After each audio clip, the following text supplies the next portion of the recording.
Yes, habari wawekezaji. Kwa siku ya leo, siku ya Alhamisi, nimekuletea game 7 ambayo nataka tuziongelee. Kuanzia game ya kwanza mpaka game ya mwisho. Game ya kwanza kuna Chelsea, kuna Nottingham Forest, kuna Atletico Bilbao anacheza na Manchester United, kuna Tottenham, kuna Real Betis, kuna Club Brugge, na ya mwisho itakuwa ni kati ya Copenhagen. Yes, tukianza na game ya kwanza ambayo itakutanisha kati ya Chelsea. Hapa ukiangalia katika hizi timu mbili hawajawahi kukutana hata mara moja, lakini kwenye game 5 za mwisho za Chelsea kwenye game 5 ameshinda game 3, kapata draw mara moja, kapoteza game 2. Ukija kwa Brugge hapo kwenye game 5 za mwisho yeye kashinda game 2, amedraw game 1, kapoteza game 2. Kwa siku ya leo option ambayo itakuwa salama kabisa, unaweza kusema Chelsea kushinda au kutoka draw. Unaweza kusema Chelsea ashinde au atoke draw, lakini option nyingine pia unaweza kusema Chelsea kushinda mazima. Ingawa kwa siku ya leo option ambayo itakuwa nzuri zaidi ni Chelsea ashinde au apate draw. Kila game ya pili itakuwa ni kati ya Nottingham Forest anamkaribisha Brentford. Yes, kujaribu kuangalia hadi tuende ambazo wamekutana wa jamaa wamekutana zaidi ya mara 19, na kwenye game 19 ambazo wamekutana Nottingham Forest kashinda mara 5, wametoka draw mara 4, na pia Brentford kashinda kwenye game 10. Ukijaribu kuangalia katika game 5 za mwisho za Nottingham Forest, yeye kashinda game 2, kapoteza game 3. Na pia ukijaribu kuangalia kwa Brentford kashinda game 2, amedraw mara 2, amepoteza game 1.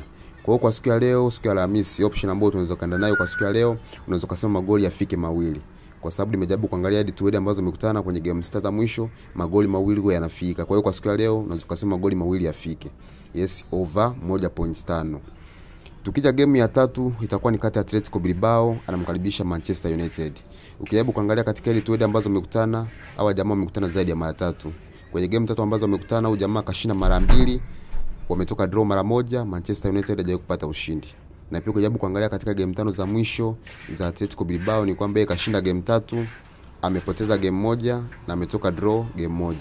Ukija kwa Manchester United katika game zake 5 za mwisho, ameshinda mchezo mmoja, amedraw mara 2, amepoteza mara 2.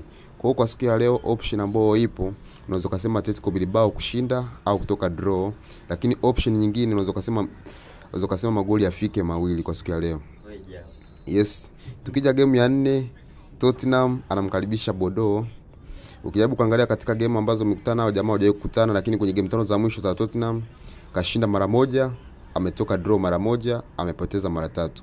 Yes, huko ni kwa upande wa Tottenham, kashinda mara 1, amedraw mara 1, kapoteza mara 3. Tukija kwa Bordeaux kwenye game 5 za mwisho ameshinda mara 3, amedraw mara 1, kapoteza mara 1. Kwa siku ya leo kuna option ambazo ukaingia nayo hapo, unaweza kusema goli yafike mawili kwa siku ya leo kwenye game hii hapo, au option ya pili unaweza kusema yote apate ushindi DC 1-2. Yes, tukija game ya 5 itakuwa ni kati ya Real Betis anamkaribisha Fiorentina. Hawa jamaa wamekutana zaidi ya mara 2. Kwenye game 2 ambazo wamekutana, Real Betis kashinda game 1 na Fiorentina kashinda game 1. Lakini ukijaribu kuangalia game 5 za mwisho za Real Betis, yeye kashinda game 3, amepoteza game 1, amedraw game 1. Fiorentina naye vile vile ameshinda game 3, amedraw mara 2. Kwa hiyo kwa siku ya leo game inaweza kuwa ngumu. Hapa option ambayo tunaweza nayo hapa unaweza kusema magoli asifike 4. Yes, ingawa hiyo sio salama 100%. Kwa hiyo option ambayo tukaanza nayo hapa unaweza kusema kwamba Real Betis kushinda au kutoka draw. Yes, unaweza kusema Real Betis ashinde au atoke draw kwa siku ya leo. Tukija game ya 6 itakuwa ni kati ya Club Brugge anamkaribisha Ghent. Hizi hapa ni za Ubelgiji. Kwenye game ambazo wamekutana wa jamaa wamekutana zaidi ya mara 59. Kwenye game 59 ambazo wamekutana, Club Brugge ameshinda kwenye game 25, wametoka draw mara 10, Ghent kapata ushindi kwenye game 19. Na pia ukijaribu kuangalia game 5 za mwisho za Club Brugge, yeye kashinda game 3, amepoteza game 1, amedraw game 1, na Ghent ameshinda mchezo mmoja, amepoteza game 4. Kwa siku ya leo unaweza kusema Club Brugge ashinde au apate sare kwenye game hii ya leo. Tukija game ya mwisho hii ni kati ya Copenhagen.